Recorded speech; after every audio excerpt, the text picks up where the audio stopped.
Okay, so in today's video, I'm going to talk about this setup that I have right here. I have this turntable that's connected to my soundboard, and from my soundboard, I'm going to record the sounds that are coming out this turntable right here. So I'm going to talk about the steps in which I was able to make this happen. So let's get to it. Okay, so I recently got this turntable right here, and this is a Audio-Technica turntable. I've been playing around with it now for a couple of weeks, and it's been pretty good so far. And I basically bought it just for my own entertainment. I'm not trying to be a DJ or anything like that, so I just pretty much bought it for my own entertainment. So and within buying this turntable, you know, I started getting a couple of albums. So right here, one of my first albums that I got so far is the Michael Jackson Thriller album. So we'll be using this album for this particular example. So let's turn on the turntables first. So you just hit the start button, and I'm not gonna have it playing quite yet. I'm just gonna have it just on standby. Okay, next let's turn on the mixer right here. Had this mixer for at least maybe 6 months now, and this is a 16 channel mixer from Mackie, and I'll have the actual model number 2 shown or whatever, and I also have the model number for the turntable as well. All right, so next I'm going to turn on the TASCAM field recorder right here. So let's turn that on.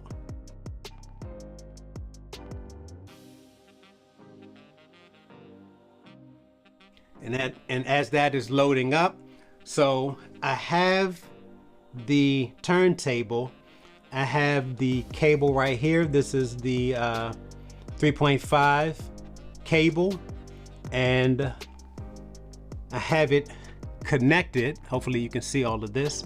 I have it connected to this cable right here, and hopefully I'll have some B-roll about all this or on this. Actually, I'm doing the B-roll right now, to be honest with you. So I have the 3.5 connected to this cable right here. This is a Y cable, okay, and these are unbalanced. This is an unbalanced cable right here. So we have the left and the right channel going into my soundboard, and I'm using channels 9 and 10, which is a stereo channel. All right, so we got that set up. We got the turntables on, we have the soundboard on, and we have the recorder on as well. Right now, let me move the headphones up a little bit. Right now I have all my channels on mute right now, but like I said, I will only be using channels 9 and 10 stereo. So I'm going to unmute that. All right, and let's go ahead on and start playing the music on the soundboard. Oh, excuse me, on the turntable. Let's start playing the music on the turntable. All right, and I'm not gonna have it. I'm gonna turn the headphones up a little bit. I'm trying not to play any music on this channel because I don't want to get any type of copyright infringement thing going on. So I'll just have the sound coming out of the headphones, but you won't hear it as much coming out of the headphones. Okay, so now the music is playing on the turntable. Let's go ahead on and turn up the main fader and put that in unity, and I'm going to turn up channels 9 and 10. Turn down the headphones a little bit, and I'm going to put 9 and 10 into unity as well. And as you can see, you see the meters moving on the recorder itself. And what's going on is, from my soundboard, I'm going out of my soundboard, XLR cables 1 and 2, and it's going into my recorder here. So that's the setup. All right, and now what I want to do, I want to try to fine tune everything. to get all my levels the way I want them into the recorder. So what I'm going to do, I'm actually going to turn the sound on the soundboard up, and I'm going to try to get it to around 0.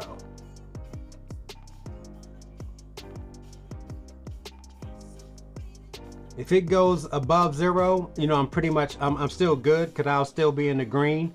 But I'm trying to get it to where the meter is hitting 0 for the most part. All right. Now let's go to the recorder itself. As you can see, when I faded up 9 and 10, the meters on the recorder actually moved higher than what I wanted it to be, actually.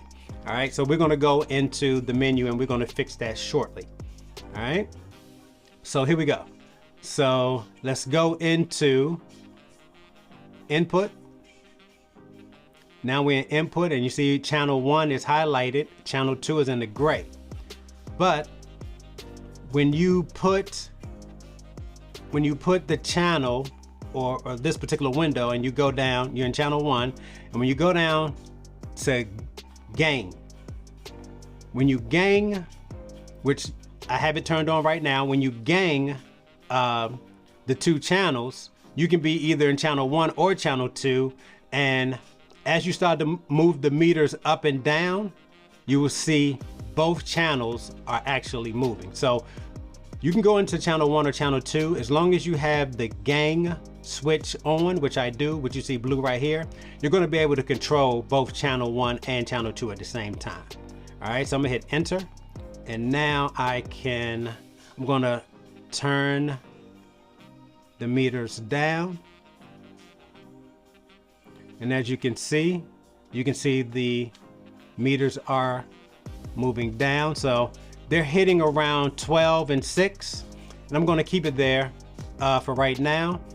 So let's go ahead on and let's get out of the input menu on the recorder. All right, so as you can see now, they're hitting around that 12 to 6 range, which that's exactly what I want to do. One thing I want to do, I kind of want to pan to kind of even the levels out onto the recorder. Let me see. Okay, so I'll pan right there. So now I pretty much have everything set up to get ready to record, but I do want to make some adjustments in the menu, in the recorder's menu as well. So if we go to record setting, right now the record format is 48 kilohertz. I'm going to record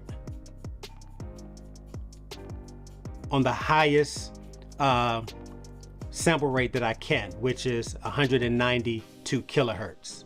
So I'm getting, you know, at least with this recording, I'm getting the best sample rate, the highest sample rate that I can record in. So we're going to hit enter. All right, so now I'm in as far as the sample rate, I'm doing 192 kilohertz. And if we go into the bit depth right here, I'm at 24-bit, and I'm going to keep it at 24-bit. I'm not going to use 32-bit float. I'm just going to keep it at 24-bit. So I'm good with that. Hit enter, and now let's go back to the home page, and I'm pretty much ready to start recording now. I like where my levels are. I like how everything sounds, and now I just hit record, and I'll let it record for a couple of seconds or whatever. And I'll hit the stop button, and there we go. So this has been an example of how I go about recording high quality records from turntable, out of the turntable into the soundboard, out of the soundboard and into my recorder right here. Okay? So hopefully this was informative, and until next time, take care.